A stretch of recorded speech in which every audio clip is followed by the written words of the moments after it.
मनुष्य बुरा हो या अच्छा, ईश्वर की कृपा सभी पर होती है। लेकिन जो सत्य और नेक है वह ईश्वर के प्रिय है। ईश्वर की आराधना करने के बावजूद मनुष्य में अहंकार, असत्य, छल कपट जीवित रहता है, यानी उनकी आराधना में कहीं कमी है और सब व्यर्थ है। सांसारिक स्वार्थ के लिए ईश्वर से जुड़ने वाले केवल शरीर से जुड़ते हैं, मन से नहीं। इस कारण वे सत्य ईश्वर के सत्य राह पर चल नहीं पाते। उनके समस्त कर्म अहंकार के कारण घटित होते हैं। इनका भक्ति और अध्यात्म से कोई लेना देना नहीं होता। इस कलयुग में लोग झूठ और दिखावे को ज़्यादा वरीयता देते हैं, लेकिन झूठ की गति कितनी भी अधिक क्यों ना हो, मंजिल तक केवल सत्य पहुंचता है। ईश्वर को पाने का आग्रह भीतर से होना चाहिए, यह बाहर से नहीं आ सकता है। हर प्रकार से सत्य रहो। सत्य और पवित्रता के बिना ईश्वर की ओर बढ़ना संभव नहीं है।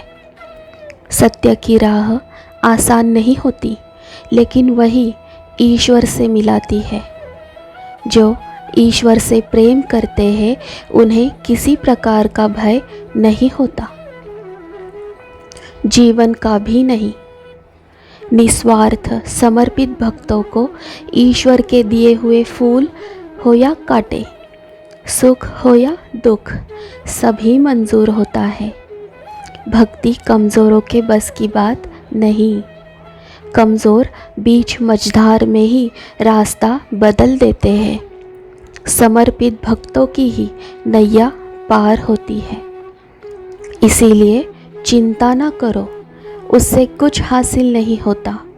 समर्पित हो जाओ, फिर तुम्हारी चिंता स्वयं ईश्वर करेंगे।